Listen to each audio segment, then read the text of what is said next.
Hola, buenos días, ¿cómo están ustedes? Espero que bien.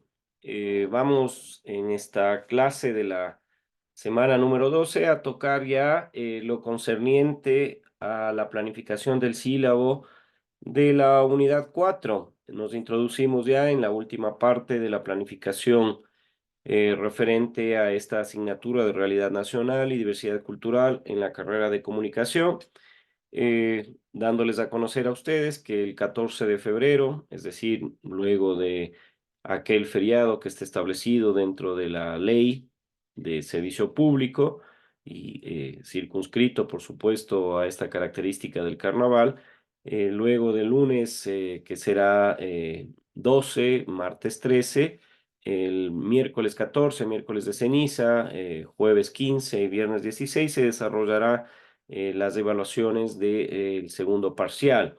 Estas evaluaciones, por supuesto, tienen, en el caso concreto de nosotros, la particularidad de que se lo tiene que hacer de manera presencial. Vamos a ver qué resuelven las autoridades con relación a esta disposición de un estado de excepción y la Universidad Estatal de Bolívar, más allá de que esta es una modalidad híbrida, las clases presenciales también se los está llevando de manera virtual. Vamos a ver, digo, qué es lo que se decide en estas próximas semanas, pero les pongo en antecedente de que el día 14, miércoles, iniciarán las evaluaciones del segundo parcial. En ellas, en esta asignatura tendrán ustedes la unidad 3, la unidad 4, que realizarlas como lo hicieron en el primer parcial. Unas preguntas de carácter objetivo, preguntas que tengan que ser resueltas en el entorno virtual y bajo estas características, por cierto, con la posibilidad de que inmediatamente tengan una retroalimentación. Me parece que alguien reactivar el micrófono por ustedes mismos. ¿Alguien quería participar, por favor?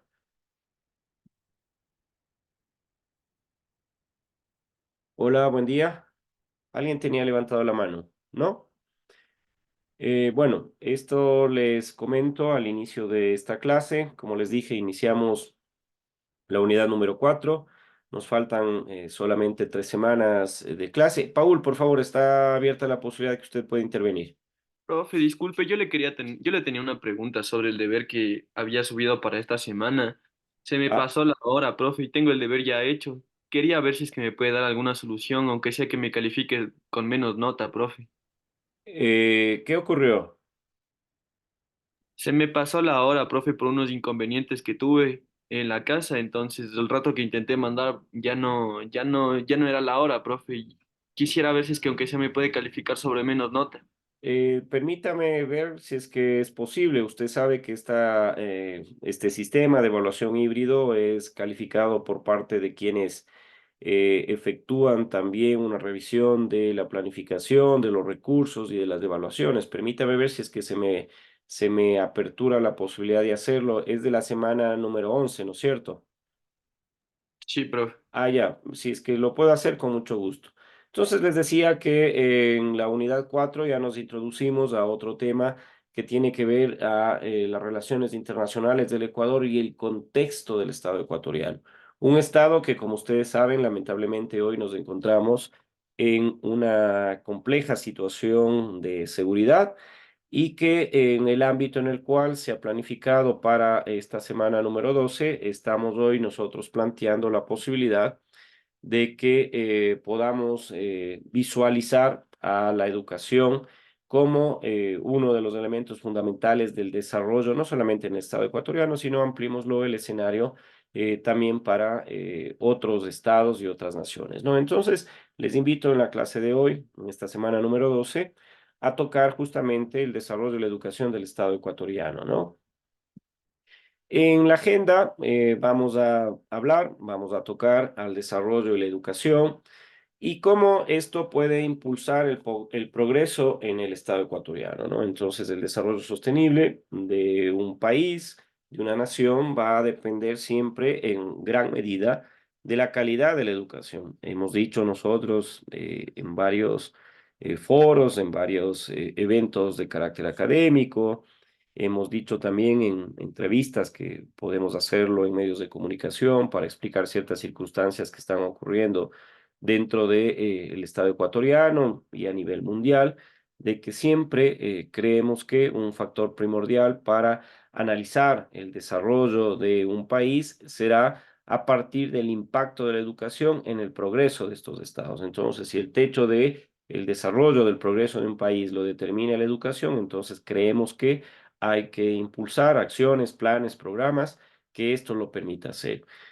Ustedes, como están estudiando comunicación, seguramente habrán escuchado, probablemente a ustedes también les ocurrió de que tenían que rendir una evaluación que se llama PISA por sus siglas en inglés. Es una evaluación que se realiza a quienes tienen aproximadamente 15, 16 años, quienes están próximos a concluir el bachillerato a nivel mundial, países que quieren participar de esta iniciativa. Es una evaluación cada 3 años en las cuales se toma un examen, una evaluación en las áreas de ciencias, en las áreas de matemáticas, en el área de la lengua, lectura comprensiva. Entonces acá tienen los estudiantes la posibilidad de ser analizados y evaluados en función de estos parámetros, ¿no? Lamentablemente, los resultados del Ecuador no son alentadores. Siempre estamos por debajo de la media a nivel regional. Mínimamente se habla de un analfabetismo técnico en en el ámbito de la lectura comprensiva, de la lengua. Matemáticas están muy abajo de otros países muy cercanos de la región y ni de qué hablar de ciencia. Cuando visualizamos y vemos que quienes obtienen mejores resultados en el contexto global, en el contexto mundial, son aquellos países nórdicos, aquellos países que tienen una fuerte inversión en educación y tiene una correlación con los niveles de desarrollo económico, indicadores de desarrollo humano que se encuentran por sobre otros países. Entonces, el desarrollo y la educación siempre van a ir de la mano y en la clase de hoy, como es una clase de realidad nacional y diversidad cultural, lo que se pretende es que se entienda de que el progreso del Estado ecuatoriano va a estar en gran medida impulsado por la calidad de su educación. Entonces, en la mañana de hoy vamos a partir de esta presentación, a partir de una actividad de acompañamiento docente que tienen que realizarla, analizar justamente todo este proceso dentro de el desarrollo del Estado ecuatoriano. Cuando vemos el objetivo de este tema, cuando vemos el objetivo de los temas que han sido expuestos durante las 11 semanas anteriores en cada una de las unidades, vemos justamente que esta asignatura contribuye a el proceso de formación que ha sido planteado como parte del proyecto de carrera de comunicación. Y en el proyecto de comunicación se habla de que justamente esta asignatura debe trasladarnos a un escenario en el cual se pueda analizar los temas de la sociedad ecuatoriana, se pueda analizar la institucionalidad del Estado, es decir, esa configuración como institución que tiene el Ecuador, que tiene Colombia, que tiene Argentina, es decir, todos estos ámbitos territoriales en los cuales vive una población y que tiene la particularidad de tener una función. Y la función del Estado es garantizar educación, justamente, que es el tema de hoy, garantizar sanidad, es decir, un sistema de salud que permita a la población que vive en ese territorio tener atención de sanidad, tener servicios públicos, desarrollo económico, y la particularidad en el Ecuador es de que también exista ese proceso de diversidad que nosotros hemos analizado, interculturalidad, que como en el Ecuador, a partir de una configuración constitucional y un reconocimiento a nivel de el texto plasmado en esta Carta Magna, la posibilidad de trasladarnos a un escenario en el cual se hable justamente de que existe pueblos y nacionalidades reconocidos dentro de un mismo Estado, que estos pueblos y nacionalidades, que el gran sector de la población ecuatoriana tiene que incluirse en esos procesos de desarrollo, en esos procesos de búsqueda de solventar la exclusión, la discriminación, la ausencia de estos servicios.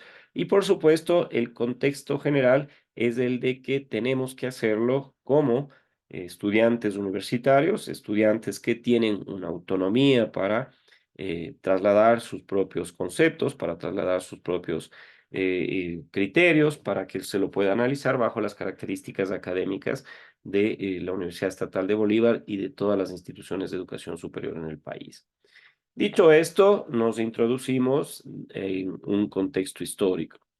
Y el contexto histórico es el que nos permite trasladarnos hacia un escenario de justamente el análisis que les hice. O sea, si nosotros como docentes, ustedes como estudiantes, no hacemos una evaluación cada momento, cada espacio temporal, es muy difícil decir cómo está la educación. Cuánto del conocimiento que ha sido trasladado por parte de un profesor, por parte de un académico y otros, realmente ha sido aprendido o no.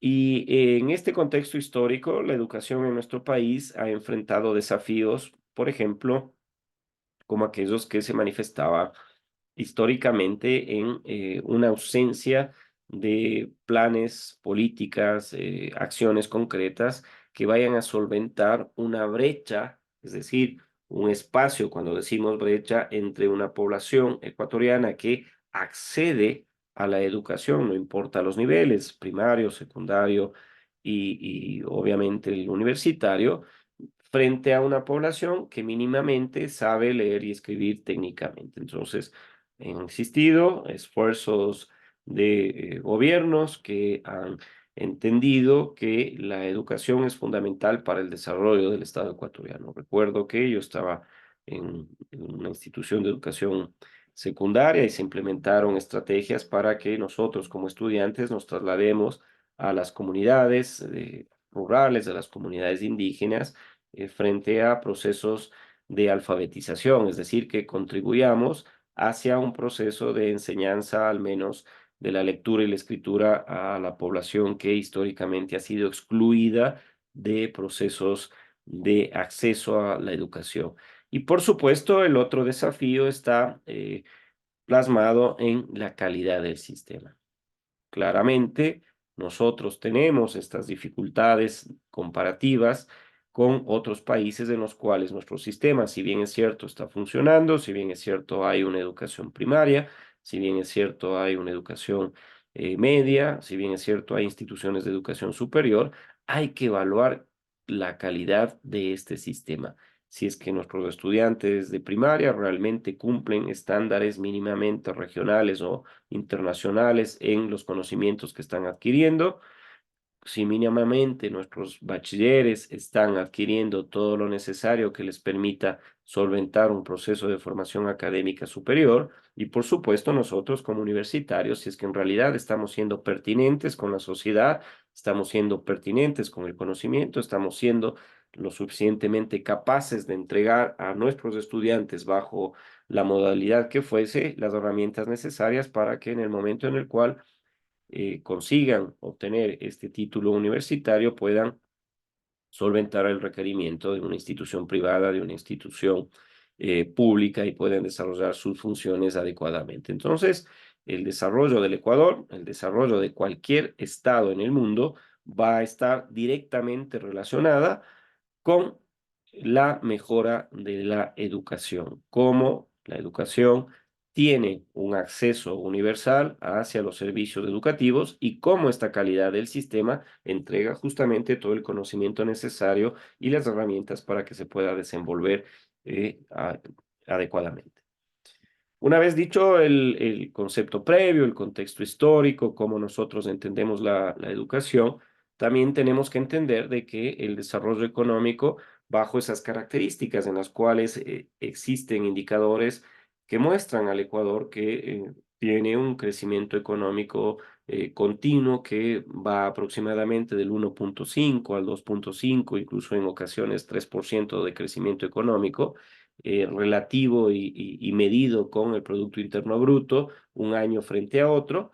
Y justamente creemos que la educación, y está mostrada en una serie de artículos científicos, tienen ustedes algunos elementos en el entorno virtual también que les va a permitir hacer no solamente la tarea, sino que les va a permitir a ustedes evaluar y desarrollar cómo impulsa la educación el desarrollo económico de las naciones.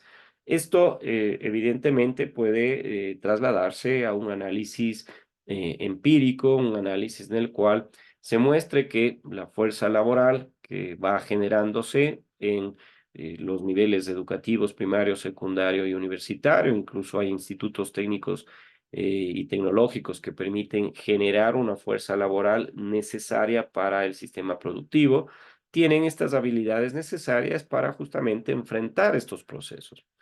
Y claramente esto contribuye al crecimiento y la competitividad de un país, porque si nosotros estamos hablando de que existen, y ustedes con el análisis que se hizo de los sistemas y modelos económicos en el Ecuador, habíamos dicho que el primer modelo, por ejemplo, el modelo agroexportador, era un modelo que desde afuera, desde los técnicos, se visualizaba como un modelo que no permitía tener históricamente a futuro un proceso de desarrollo sostenible. Y se había planteado, perdón, ustedes recordarán, la posibilidad de un modelo de sustitución de importaciones, es decir, que cambiemos la matriz productiva, que cambiemos ese modelo en el cual solamente la economía del país estaba dependiendo de la exportación de los productos naturales, en ese momento banano, en ese momento cacao, y que nos traslademos a un proceso de industrialización, es decir, darle un valor agregado a esos productos primarios que eran exportados. Pero ¿cómo lo podemos hacer? Si es que no existe una fuerza laboral, no existe el talento humano y la capacitación necesaria para los trabajadores que vayan a esas infraestructuras, que vayan a esas industrias a trabajar y desarrollar las tareas que son encomendadas para ellos. Entonces, lo que se plantea es de que no solamente la educación superior esté circunscrita a ámbitos teóricos, no solamente esté circunscrito a carreras que si bien es cierto, tienen un título académico de educación superior, lo necesario para que un país pueda desarrollar este proceso de industrialización, este proceso de sustitución de importaciones, este proceso de cambio de una matriz productiva, también se requiere que esta fuerza laboral que va a contribuir al crecimiento, que va a contribuir a la competitividad del país, tenga un proceso de formación técnico y tecnológico. Ese proceso intermedio es el que lamentablemente en nuestro país llegó muy tardío. Otros países que industrializados a la fuerza lograron concebir un modelo en el cual no solamente veían a la educación superior como una posibilidad de crecimiento y fortalecimiento de su economía, sino que también vieron esta posibilidad de institutos o educación que impulse a partir del bachillerato esa fuerza laboral para generar procesos de industrialización. Alemania de la posguerra en la Segunda Guerra Mundial, tiene un proceso interesante a ser analizado, por ejemplo, de cómo no solamente el Estado planificó a la universidad, a la educación superior como impulsor del desarrollo económico, sino también a esa formación técnica, tecnológica, que vaya a ser esa fuerza laboral que empuje la industria de una nación que quedó devastada después de la guerra. Otro escenario, por supuesto, también lo están estableciendo Japón, que tiene un proceso histórico en el ámbito tecnológico, Corea del Sur, que también tiene este proceso un poco más reciente, 40, 50 años, que considera justamente la educación necesaria y fundamental para su desarrollo económico, sobre todo en la parte tecnológica e industrial. Es conocido el despunte que ha tenido y el despegue Corea del Sur justamente con esa posibilidad de formar a profesionales con conocimientos de tecnología, de ciencia y por supuesto también universitarios que empujen este desarrollo económico. Y como decía, si es que hacemos un análisis y para efectos de su tarea, pueden tomar en consideración el informe de la evaluación que la OCDE realiza en estas evaluaciones PISA para ver cómo está la evaluación. Y la mayoría de países que tienen crecimiento económico importante, Finlandia, los países nórdicos, la misma Corea, Singapur y otros, muestran los resultados de esta evaluación en ciencias, en lengua y en matemáticas, los primeros lugares, indicadores importantes y también en desarrollo económico. Entonces, vean ustedes, la correlación se ratifica entre desarrollo económico y la educación. Cuando hablamos también de un desarrollo, hablamos de que es necesario incorporar un término de inclusión. Y la educación, cuando se habla de inclusión, decimos que estamos manifestando que es necesario también plantearse procesos de desarrollo equitativo. Y esto no ha ocurrido en el Ecuador, por supuesto, esto no ha ocurrido en América Latina. Ustedes recuerden que venimos de un proceso histórico de formación de nuestros estados, producto de un proceso de colonización, producto de un proceso de independencia, y estos estados, luego de estos dos procesos, se configuran como tal.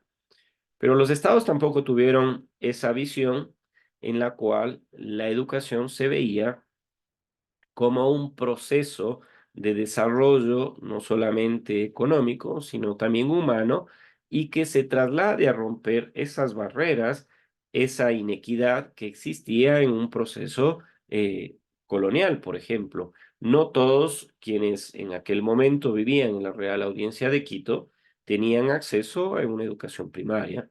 No todos quienes en ese momento vivían en la Real Audiencia de Quito tenían educación, peor aún, educación media. Y ni que hablar de la educación superior o la universidad. Entonces han existido procesos históricos de desarrollo inequitativo, gran segmento de la población de nuestros países, de nuestros estados, fundados en 1830, por el caso ecuatoriano. Después de 6 años vamos a festejar los 200 años de Estado, pero que sin embargo sigue teniendo los mismos procesos de exclusión, sigue teniendo los mismos procesos de inequidad, sigue teniendo esos procesos que no toman en consideración a un gran segmento de la población que tiene aún esa necesidad de educación, de salud y otros. Entonces, lo que nosotros creemos es que el Estado debe volver la mirada y debe garantizar el acceso a la educación para todos los grupos sociales en nuestro país, porque consideramos que es necesario hacerlo si es que queremos que el progreso en el Estado ecuatoriano definitivamente se dé. Entonces, esta parte de la educación inclusiva es un pilar para el desarrollo equitativo de cualquier país. Debemos plantearnos planes, programas, acciones que garanticen el acceso a la educación para todos los grupos sociales como factor esencial del progreso en el Estado ecuatoriano. Si tocamos también el ámbito de la tecnología y la educación, vemos hoy, por ejemplo, que ustedes están asistiendo a un proceso de enseñanza-aprendizaje en una institución de educación superior que ha visto la posibilidad de aperturar un modelo de educación de características híbridas. Y es posible hacerlo porque estamos utilizando la tecnología disponible en este proceso educativo para poder desarrollar a nuestro estado ecuatoriano. Entonces, esta innovación educativa generalmente creemos que puede impulsar el progreso en la era digital. Recuerden ustedes cuando hacíamos una conceptualización de tecnología, decíamos que son todos aquellos productos, todas estas innovaciones que de una u otra manera vienen a solventar las necesidades que tenemos frente a, por supuesto, problemática que emerge. Cuando retomamos este ámbito de la exclusión y la inequidad en el acceso a la educación, la pandemia nos mostró, hablo la pandemia, este espacio temporal en el cual el Ecuador y el mundo entero estuvo afectada por el COVID-19 y nos trasladamos a un escenario de confinamiento, perdón, todos nosotros y no podíamos romper los procesos educativos y se vio la necesidad de utilizar estas herramientas tecnológicas, fundamentalmente el Internet, para que podamos continuar con ese proceso de enseñanza-aprendizaje. Y esta tecnología como el Internet, esta tecnología electrónica como son los computadores, los celulares que están utilizando seguramente ustedes para escuchar esta clase, permitieron que gran segmento de la población de cualquier nivel educativo lo pueda hacer de manera virtual, porque no podíamos asistir físicamente a una escuela, a un colegio o a la universidad. Y ustedes fueron testigos, probablemente estaban en cuarto curso, quinto curso, bueno, estaban cursando la educación media Y existía un gran segmento de la población y se dio cuenta el pueblo ecuatoriano de que, si bien es cierto, teníamos ausencia de la provisión de servicios en varias áreas, agua potable, alcantarillado y otras, pero emergió la necesidad de un servicio que hoy es considerado público como el del Internet. Y gran parte de la población no podía continuar en estos procesos de enseñanza-aprendizaje de manera virtual porque no tenía servicio de Internet. Varias parroquias y comunidades de acá del Cantón Guaranda, en donde está sentada la matriz de la Universidad Estatal de Bolívar, y la provincia de Bolívar mismo, que lleva el nombre de esta universidad, tiene aún en la actualidad ausencia de cobertura de telefonía celular, es decir, de un sistema tecnológico que permita comunicarse a las personas.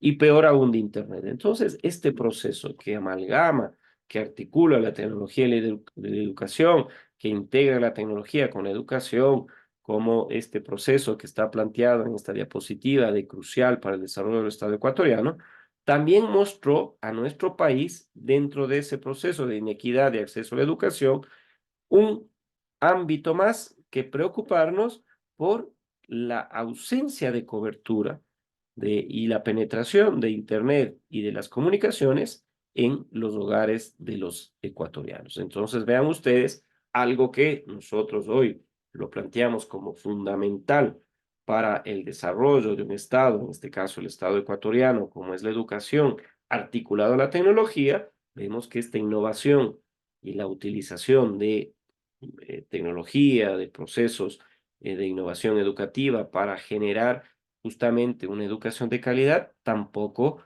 lo pudimos hacer bajo estas características. Un tema más que preocupar. Si es que en el ámbito de los procesos de desarrollo y cómo se van pensando justamente los modelos que históricamente ha tenido el Ecuador, un modelo agroexportador, un modelo de sustitución de importaciones, un modelo del boom petrolero o el auge de la explotación petrolera, un modelo liberalista nuevo, el capitalismo llamándosele socialismo del siglo XXI, el que ustedes quieran, dentro de ese análisis histórico. Vemos que hoy con mayor fuerza toma en consideración un concepto que emerge justamente de la aplicación de un liberalismo que plantea la utilización de los recursos naturales que se encuentran disponibles en los territorios de cada uno de los estados, de manera que puedan ser utilizados en los procesos productivos. Dicho de otra manera, acá en Latinoamérica, con la cantidad y la infinidad que se tiene de recursos naturales, el Ecuador tiene petróleo, el Ecuador tiene minerales que hoy son mucho más apetecidos, demandados justamente por la industria tecnológica, requieren silicio, requieren litio, y Chile los tiene en gran cantidad, Bolivia los tiene, Perú, Ecuador los tiene, y si es que lo pensamos como una fuente, por supuesto, es la posibilidad de que esto se agoten en un futuro próximo.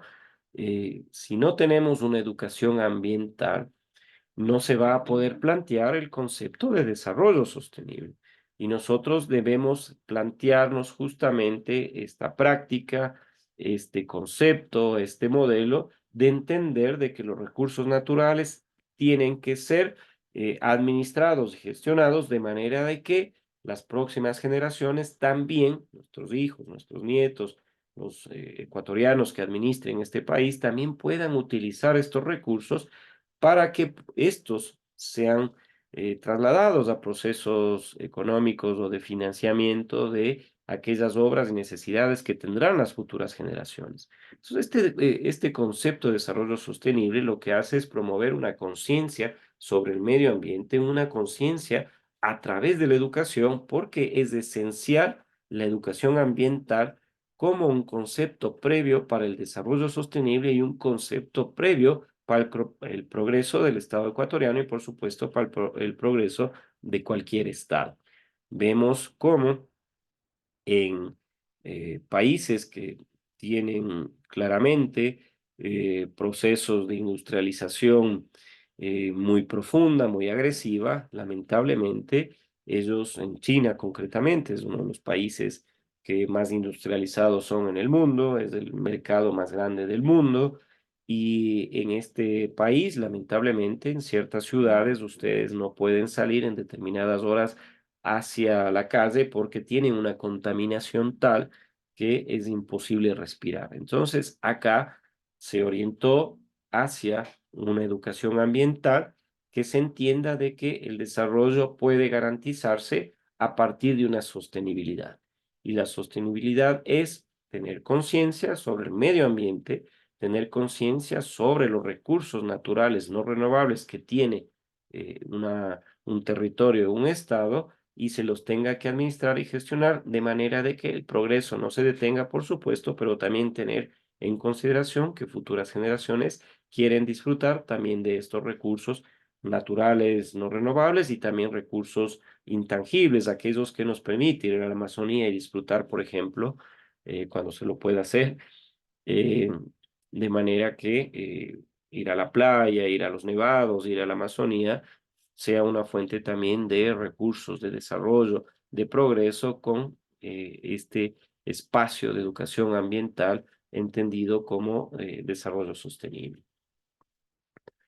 Cuando hablamos también de temas sociales como los que está viviendo nuestro país, hay algunos no quiero iniciar un debate con ustedes, pero hay algunos expertos que hablan, sobre todo sociólogos, de que el caldo de cultivo para hablar de la situación de inseguridad que vive nuestro país justamente es de ese conjunto, ese grupo humano de jóvenes, de niños que han sido excluidos de procesos de desarrollo, que han sido excluidos de procesos de educación, que tienen graves dificultades su familia económicas para llegar siquiera no a fin de mes, sino diariamente un pan a su mesa.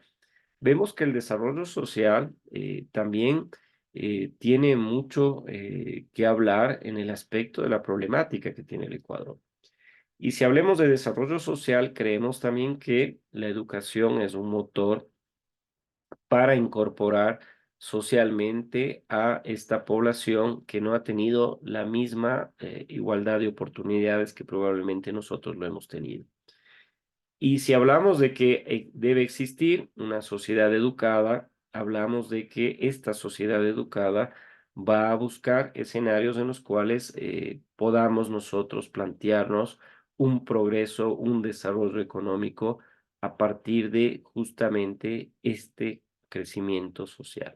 Entonces, si por un lado ponemos educación, si por otro lado ponemos desarrollo económico y por otro lado ponemos desarrollo social, estos tres elementos se interrelacionan y forman claramente esta posibilidad de hablar de un Estado ecuatoriano que cumple eficientemente su tarea. Pero si ha existido un Estado ecuatoriano que no ha tomado en consideración procesos de exclusión histórico en el ámbito educativo, si es que existe un Estado ecuatoriano que históricamente no ha visto la mirada hacia el desarrollo social de su población, lamentablemente el progreso del Estado ecuatoriano va a visualizarse solamente con un crecimiento económico de esa población que sí ha tenido educación y ha tenido educación de calidad.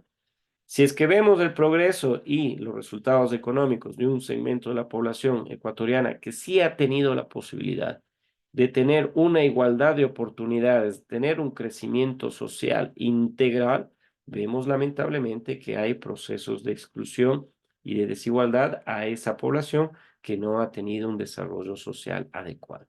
Entonces, vean ustedes cómo todo recae en función de lo que el Estado ecuatoriano hace o deja de hacer.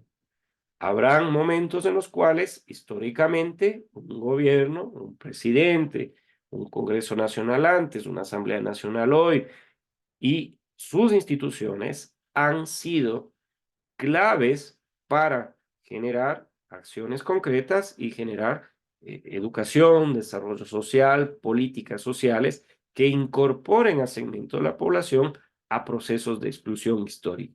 Pero si esto el Estado ecuatoriano no lo ha hecho, y ha continuado con procesos de crecimiento económico, de educación y de desarrollo social a la misma población, claramente estamos viendo graves dificultades de que se pueda, por ejemplo, solucionar el problema que hoy tiene el Ecuador, que no tiene solución a corto y mediano plazo. Toda esa población que hoy está siendo parte de estos grupos terroristas, de estos grupos llamados delincuenciales, de estos grupos o mafias delictivas, tiene una raíz histórica justamente en estructuras estatales que no se han trasladado a estos territorios, a esta población, a brindarles educación, a brindarles un desarrollo social.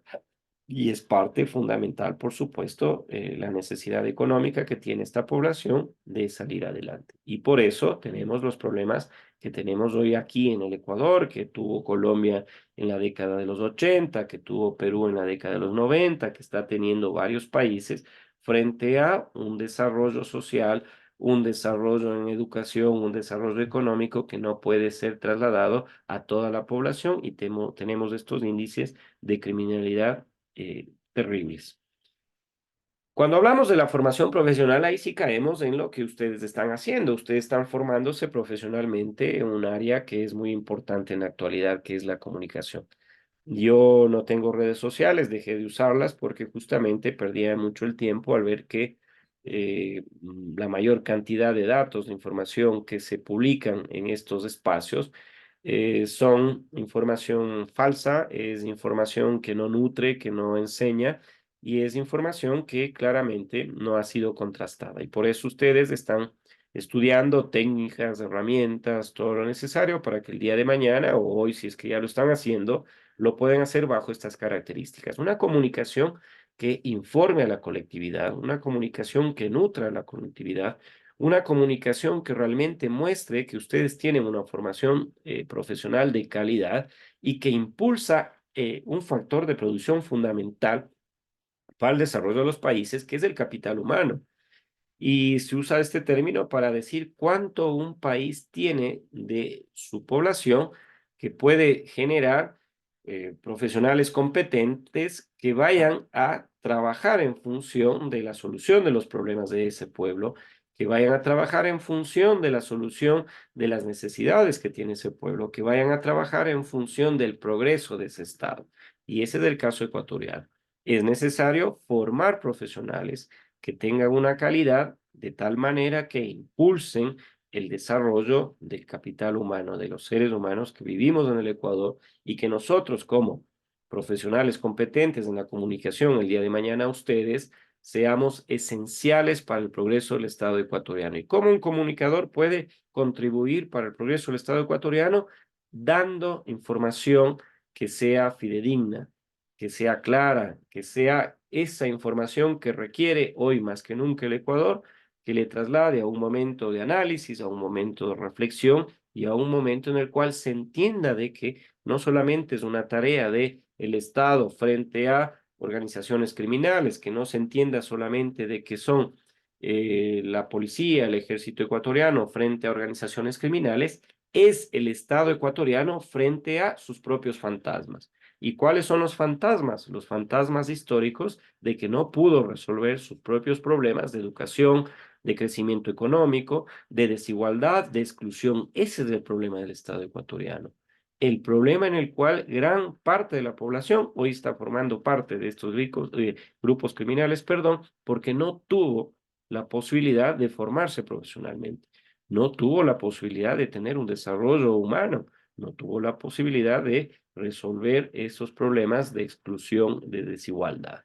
Entonces, la formación profesional dentro de este tema del desarrollo, de la educación del Estado ecuatoriano, tiene mucho que ver en el progreso del país y en esa calidad de la formación profesional que ustedes la tienen, que va a permitirnos tener un capital humano no solamente para generar espacios de desarrollo acá, sino incluso a nivel internacional, ¿no? Cuando hablamos de innovación educativa, hablamos de que la innovación educativa va a ser clave para el desarrollo de un sistema educativo eficaz. Y cuando hablamos de eficacia, ya hemos puesto nosotros el ejemplo. Eficacia y eficiencia son dos parámetros que miden la concreción de una meta, de un objetivo, Y la eficacia quiere decir que lo cumplimos. Me pongo de ejemplo Juan, María y Pedro. Nos planteamos como meta graduarnos de licenciados en comunicación. Yo me retiro al tercer semestre, María termina su carrera en 5 años y Pedro lo hace en 6. ¿Quién fue eficaz? Pedro y María. ¿Quién no lo fue? Juan, porque se retiró, no cumplió su meta, ¿no? Y luego viene, por supuesto, el ámbito de la eficiencia, que una vez que cumplen la meta, se evalúa si es que se lo hizo en menor tiempo, con la utilización de menos recursos, etcétera. Y ahí, claro, María fue más eficiente porque se graduó en menos tiempo y esto provoca que al utilizar menos recursos caiga sobre ese parámetro de evaluación de la eficiencia, ¿no? Entonces, la innovación educativa debe generar procesos de sistemas educativos que cumplan su meta. ¿Y cuál es la meta de la educación? Justamente no solo leer y escribir, no solamente aprender matemáticas, no solamente tener lengua, sino que tener la posibilidad de generar procesos de actualización constante que permita la utilización de métodos, que permita la utilización de enfoques, y esto promoverá justamente un progreso al Estado ecuatoriano, porque la innovación educativa va de la mano de la eficacia del sistema educativo y va de la mano de la utilización de métodos y enfoques actualizados que generen al Estado ecuatoriano resultados inmediatos frente a las necesidades que se están teniendo de características emergentes. Hoy mismo, el tema de la inseguridad atraviesa un grave problema. Y no es solamente de que la policía está desarmada, no tiene armas actualizadas, no tiene infraestructura, no tiene, etcétera. La policía y el ejército no tienen un sistema de inteligencia que le permita ir visualizando los lugares en los cuales están estos grupos armados, en los lugares en donde están estos grupos terroristas, que le permita anticiparse a los atentados que están desarrollándose y otros países sí tienen esta capacidad. Entonces, si es que existen países, estados cercanos a los nuestros que han innovado estos procesos, yo creo que debemos trasladarnos a un escenario de permitir que esos métodos, esos enfoques, la utilización justamente de esos procesos de innovación que ellos nos han planteado para tener una inteligencia en la seguridad interna y externa de sus territorios, de sus estados, lo podamos utilizar nosotros acá, por supuesto, para poder solucionar en el corto o mediano plazo esta problemática. Y la innovación educativa normalmente genera estos procesos. Desafíos actuales. ¿Cuántos desafíos actuales no tenemos actualmente, no? Debemos afrontar el desafío, como la clase habla de desarrollo y educación del Estado ecuatoriano, nos vamos a circunscribir a la educación sin dejar de tocar, por supuesto, temas que hoy son coyunturales, ¿no? Los desafíos en la educación son cruciales para el desarrollo y el futuro de nuestro Estado ecuatoriano, de nuestra población. Creo yo que más que nunca debemos identificar, debemos abordar y solucionar los obstáculos que tiene la educación actualmente para plantearnos procesos de desarrollo sostenible, de un progreso sostenible para el país. Y la educación tiene que trasladarse justamente a ayuda del Estado frente a esta imposibilidad de entender cómo llegamos a este punto en el cual el Ecuador está siendo un escenario territorial, un estado en el cual el conflicto interno nos está llevando a una disputa entre ecuatorianos, entre el Estado, sus instituciones y estas organizaciones criminales que en definitiva las configuran ecuatorianos. No es ese análisis histórico que ustedes pueden hacer que el Ecuador se disputaba territorio con Perú, con obviamente seres humanos que tienen otra nacionalidad, pero que son disputas de carácter territorial por los recursos que fuesen. Esta es una disputa entre ecuatorianos por justamente efecto de lo que otros países generan. Nuestro país no es un productor de cocaína, de heroína y de todos estos narcóticos que son comercializados a través de las fronteras nuestras. Y estos países hoy sí se dan cuenta que debían haber participado mucho más activamente de las fronteras en las cuales se traslada estos narcóticos para ser comercializados y enviados desde las costas ecuatorianas. Nosotros véanlo como un país tapón, véanlo como un país, un territorio en el cual sirve para que salga todo lo que estos países producen. Ese es el inconveniente. Y por hacer este trabajo, gran parte de la población tiene utilidades ilícitas y que han atravesado nuestras instituciones, que han atravesado funcionarios, que ha atravesado la política, porque lo que más hay es recurso financiero. Y ven con buenos ojos al Ecuador porque es un país dolarizado. Entonces es mucho más fácil blanquear estos recursos, productos del narcotráfico, en el Ecuador que hacerlo en Colombia, porque en Colombia tienen su propia moneda, porque en Perú tienen su propia moneda, pero acá es el dólar. ¿Y cómo pagan los mayores consumidores de estos narcóticos en el mundo? En dólares. Entonces es mucho más fácil blanquear y permear estos recursos acá en nuestro país. Y ese es un desafío actual. Ver a la educación, ver con posibilidad de que se pueda cambiar la matriz productiva en nuestro país, volver a la agricultura, volver a generar procesos de incorporación de estos jóvenes hacia una industria, una manufactura que puedan ganarse la vida decentemente. Entonces hay que identificar, hay que abordar este obstáculo que tiene hoy nuestro país, que es el del narcotráfico, que es el de estas organizaciones criminales, y esto va a permitirnos tener un progreso sostenible. Hay que generar alianzas estratégicas entre el gobierno, el sector privado, la sociedad civil, otros países, para entender que el desarrollo de la educación en nuestro país va a permitir que este proceso educativo colabore e impulse el progreso del desarrollo del Estado ecuatoriano.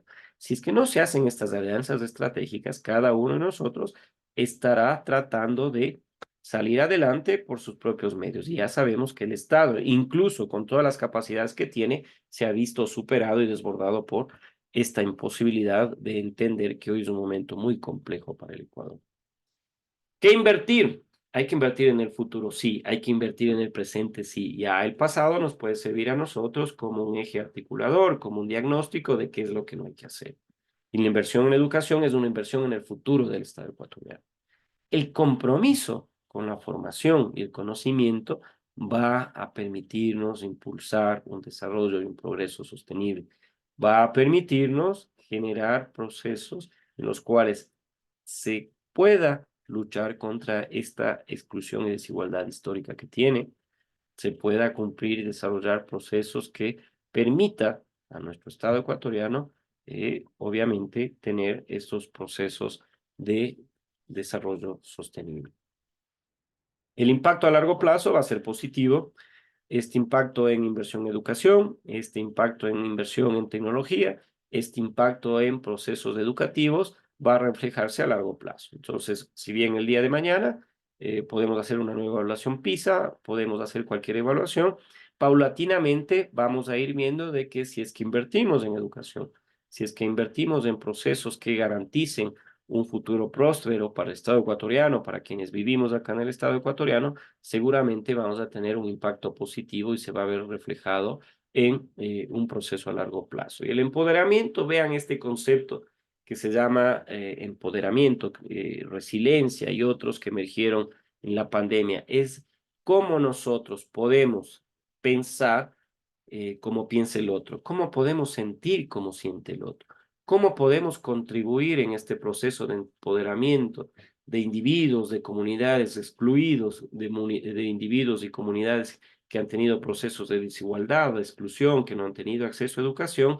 incorporándolos, vamos a permitirnos pensar e impulsar un desarrollo integral. Entonces, el conocimiento, las habilidades, toda esta formación educativa, tanto superior, media o inferior, va a fortalecer el progreso del Estado ecuatoriano. ¿Qué acciones futuras creo yo que son necesarias para generar una articulación entre la educación, el desarrollo acá en nuestro país? Es justamente tomar medidas que mejoren la educación. Dejemos de utilizar los recursos financieros para cuestiones que no son prioritarias y trasladémoslo a la educación. Veía yo la estadística de cuántos jóvenes bachilleres se estiman para este periodo académico de la Universidad Ecuatoriana. cerremos el número, 400.000, y aproximadamente son 180.000 solamente los cupos que tiene la Universidad Ecuatoriana para que estos jóvenes puedan estudiar. ¿Qué hacen los restantes jóvenes si no pueden acceder a una educación superior? ¿Qué hacen los restantes jóvenes incluso que acceden postulan a una universidad y postulan a una carrera que aspiran, que tienen vocación, que tienen el sueño de estudiar esta universidad, pero no lo pueden hacer?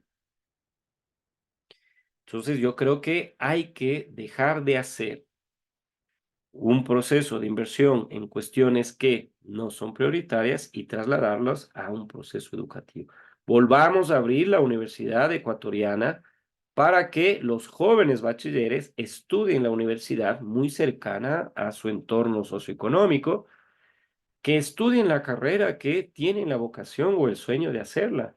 Y estas acciones concretas futuras van a permitir, creo yo, tener un impulso, un compromiso para el progreso del Estado ecuatoriano. En conclusión, el desarrollo de nuestro país, de su población económicamente, siempre va a tener como un factor, un peso específico muy importante, la calidad de su educación. El impulso al progreso, el impulso al desarrollo, el impulso al desarrollo sostenible, siempre va a requerir que nosotros, como universitarios, ustedes como futuros profesionales, se comprometan con, primero, la mejora del sistema educativo y, por supuesto, con procesos de mejoramiento de lo que significa el Ecuador y ese anhelo de que, en definitiva, podamos tener nuevamente esa cualificación de una isla de paz, de un país que veía lejano el conflicto armado en Colombia, que veía lejano el conflicto armado en Perú, que veía, por supuesto, disputas territoriales muy lejanas de mafias en México, en Centroamérica, y que hoy lamentablemente estamos viendo que, para hablar términos futbolísticos, se están desarrollando en nuestra cancha, sin árbitros, sin reglas, y todos tratando de una u otra manera de salir adelante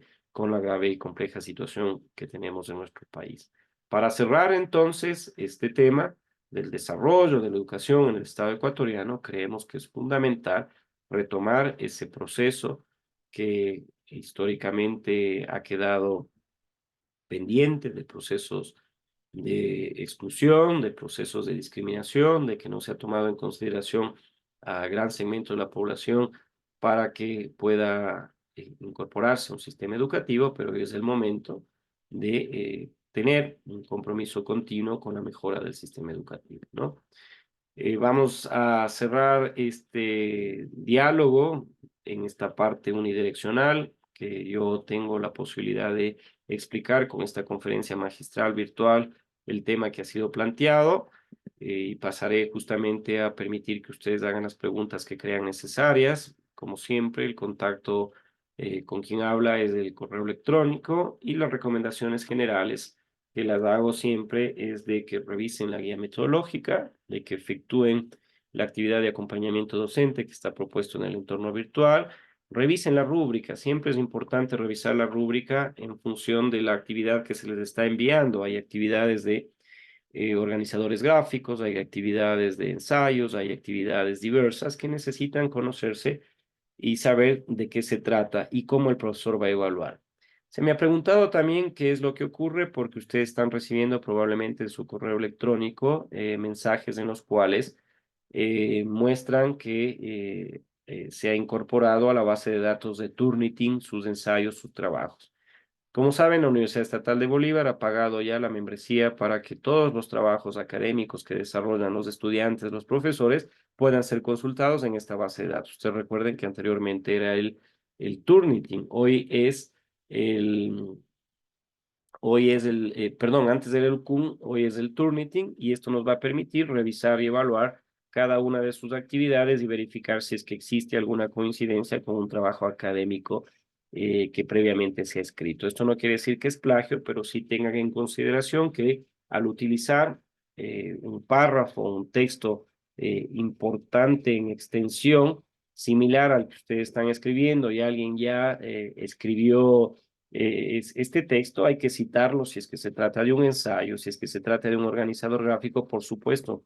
No es necesario extendernos en demasía con los textos porque lo que queremos es sacar la mayor información posible de aquello. Así que abro la posibilidad para que ustedes puedan hacer alguna pregunta, alguna cuestión que quieran plantearle en esta mañana y como siempre el agradecimiento por estar presentes virtualmente en esta clase.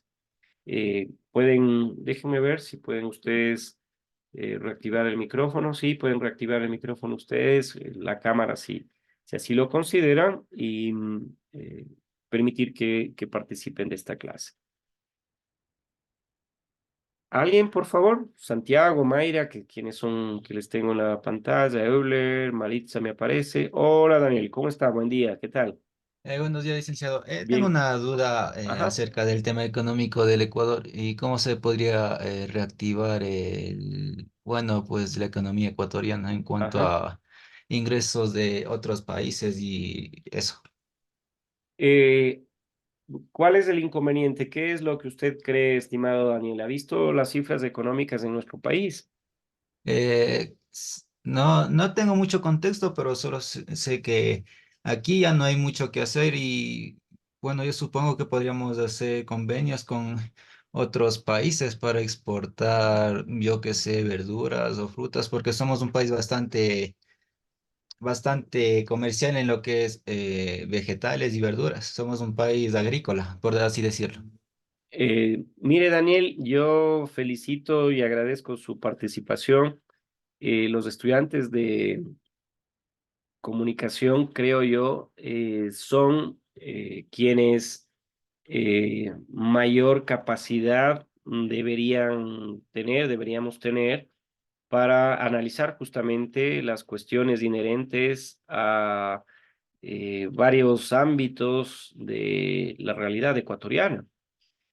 Soy profesor de ingeniería de software y estos chicos, claro, están mucho más pendientes de cuestiones tecnológicas, de formulación y desarrollo de nuevas metodologías para crear aplicaciones que solucionen los problemas de la gente.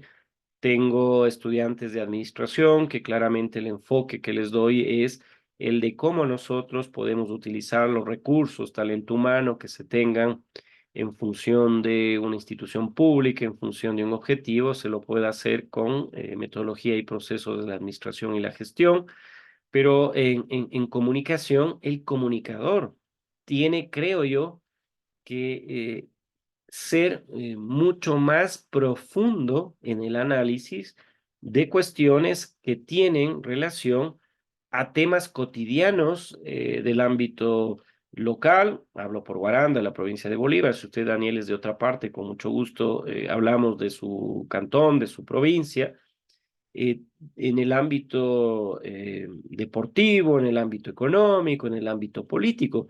Y Daniel dice una verdad, o sea, ¿qué hacer frente a una grave y compleja situación económica que tiene nuestro país? Que no solamente si es que hacemos un análisis histórico muy cercano, la pandemia nos mostró tal cual el país es, nos mostró como ese diagnóstico de un médico que nos manda a hacer una radiografía y nos ven que todos nuestros huesos están rotos. Así estaba el Ecuador, un proceso histórico que lamentablemente no hemos encontrado un modelo que pueda, perdón el término, zafarse de la dependencia que tenemos desde la década del 70. Ustedes plantearon un organizador gráfico de los modelos económicos de nuestro país y tocaron justamente este del modelo del boom petrolero, de la dependencia que tenemos porcentualmente en el presupuesto del Estado y económicamente de la venta de petróleo, de su explotación.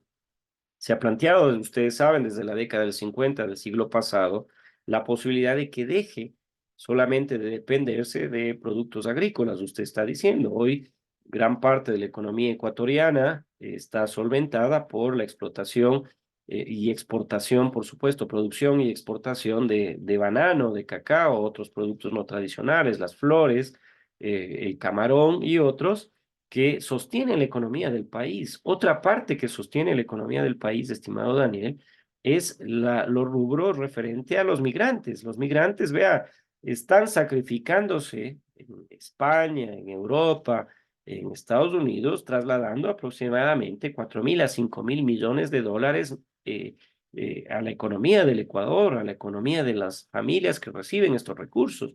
Entonces, entender cómo el Ecuador, al ser un país dolarizado, tiene estas dificultades, es entender justamente cómo nosotros históricamente hemos ido tomando decisiones equivocadas frente al manejo económico. Que ha habido mucha gente que se ha enriquecido, por supuesto, una mínima una minoría que ha tomado decisiones en función de favorecer a la banca. Si usted tiene acciones en la banca, usted pertenece al sistema financiero bancario, por supuesto, toma decisiones para que se beneficie este sector.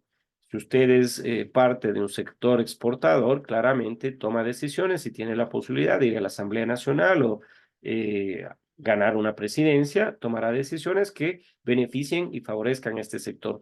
Muy pocos, creo yo, en la historia del Ecuador, de estos 200 años que vamos a tener de Estado, han tomado decisiones que beneficien a la mayor parte de ecuatorianos. Y vea usted hoy la problemática que tiene el Ecuador frente a un déficit. Entiendan que el presupuesto del Estado tiene el Producto Interno Bruto es de 100.000 millones de dólares. Y hay un déficit que se habla que el Estado ecuatoriano requiere de 5.000 millones, es decir, el 5% del presupuesto o el Producto Interno Bruto del Ecuador tiene déficit. No tenemos esos recursos para cumplir con las obligaciones que se tienen, ¿no es cierto? Entonces, ¿de dónde sacamos esos 5.000 millones? Ya acaba de enviar el tercer proyecto económico urgente el presidente de la República y dice, subimos el IVA. El IVA es un impuesto que se grava a todos los productos, bienes y servicios que son comercializados en nuestro país. Entonces, el día de mañana ya no va a pagar usted el 12% del impuesto del valor agregado, sino va a pagar el 16%, es decir, 4 puntos porcentuales para que pueda en este año tener aproximadamente una recaudación de 1.200, 1.500 millones. Otra cosa que no se entiende, Daniel, el día de ayer, por ejemplo, se suspende el tratamiento de un tratado de libre comercio. Ustedes son comunicadores y deben saber estos temas. Un tratado de libre comercio son tratados, son convenios que se firman entre naciones. Ecuador los firmó con China, los firmó con Costa Rica y los firmó con Corea. ¿Cuál es la importancia de China? China es el país, es el estado que mayor población tiene en el mundo.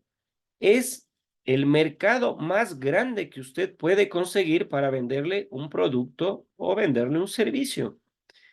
¿Y cuál es el obstáculo que ponen los asambleístas? Pude escuchar algunas intervenciones que están preocupados de la soberanía alimentaria. Oiga, China no le vende a usted, no vende al Ecuador, no vende a ningún país del mundo su producción agrícola. Ellos compran al Ecuador 32.000 millones de dólares al año de productos.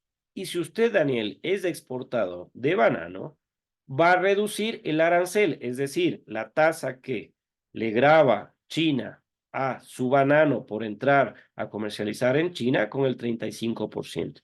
Y va a reducirse hasta el 5% paulatinamente. Es decir, que usted, esa tasa que paga por vender su banano en China, va a dejar de pagar a China y puede ese recurso invertir en un proceso de producción de banano suyo. Va a poder invertir en una tecnología para mejorar el proceso de producción del banano. Va a poder comprar otro barquito para poder exportar banano a China o a cualquier otro mercado. Pero hablan de soberanía alimentaria. Pero es que no entienden quienes son representantes nuestros en la Asamblea Nacional que se trata de una posibilidad histórica de que China pueda quitar aranceles a productos que exportamos nosotros. Es que la preocupación es del pequeño y mediano textil. Oiga, China es el mayor productor de tecnología y de textiles y de confecciones y manufacturas en el mundo. Ecuador, con la economía que tiene, va a ser imposible que pueda competir con un monstruo como China con o sin tratado. Estados Unidos, Europa, no puede competir con China en ese ámbito y nosotros vamos a competir. Entonces, lo que yo quiero decir es que debemos aprovechar esta posibilidad de que China firme un convenio con nosotros para que los productos que nosotros lo vendemos a China no sean gravados con aranceles, que estos productos puedan, con la exoneración del porcentaje gradual de los aranceles, trasladarlos a contratar más mayor gente, a producir más y venderlos a ellos sin que se nos grave aranceles. Y por supuesto, comprar productos chinos que están establecidos dentro de este acuerdo de Tratado de Libre Comercio sin tener que pagar aranceles. Si un zapato viene de China, una industria, perdón, una computadora viene de China con aranceles que son pagados por nosotros, ellos vamos a comprarlos ya sin también con esos aranceles y nuestros jóvenes pueden tener también un computador con la disminución del precio de un computador. Entonces vamos viendo, estimado Daniel, que hay muchas cuestiones que se pueden dialogar, que se pueden debatir si es que quiere debatirlos, pero realmente la compleja y grave situación económica que vive el Ecuador viene arrastrándose mucho antes de la pandemia. Que la pandemia nos liquidó, por supuesto, se cerraron negocios, las pérdidas humanas, por supuesto, son invaluables, pero sin embargo la economía no termina de de recuperarse. Tuvimos dos paros, movilizaciones que también nos tuvieron 18 o 20 días sin que la actividad económica pueda desarrollarse. Hoy, con este efecto de los estados de excepción, los hoteles, quienes se dedican a prestar algún producto o servicio próximo de carnaval, ¿qué va a pasar con el carnaval de Ambato, con el carnaval de Guaranda? De una u otra manera es un espacio de generación económica acá en la zona centro del Ecuador. Entonces, todas estas cuestiones son muy preocupantes, Daniel, pero sin embargo, lo de fondo es que vamos tomando decisiones para favorecer y beneficiar a un grupo minoritario de eh, gente en nuestro país y el resto de la población todavía tenemos estos problemas de exclusión, ¿no? Entonces, hay varias cuestiones, Daniel, en su pregunta que seguramente ustedes van a poderlas plantear en el trabajo que tienen que desarrollarlo, cómo pueden articular ustedes la educación, en qué parte entra la educación para el desarrollo económico, por supuesto. ¿Alguien más, por favor? Bueno, haré una captura de pantalla, aparte de lo que se está grabando esta clase, para efectos de la asistencia, ¿no? La asistencia, ustedes saben, se me ha requerido que se lo haga y en función de eso, por supuesto, tengo que hacerlo. Si no hay más preguntas, quiero agradecerles la gentileza que han tenido de asistir a esta clase y tendré el gusto de verles el próximo día viernes. Les mando un fuerte abrazo. Espero que se solucione todos estos inconvenientes que está viviendo nuestro país y ojalá puedan hacerlo de manera presencial para poder saludarlos al menos el día del examen. Y si no, creo yo que la decisión de las autoridades será que las evaluaciones también se lo haga de características virtuales. Que tengan un buen día, muchas gracias y siempre muy contento de estar con ustedes en esta clase. Un buen día, hasta luego.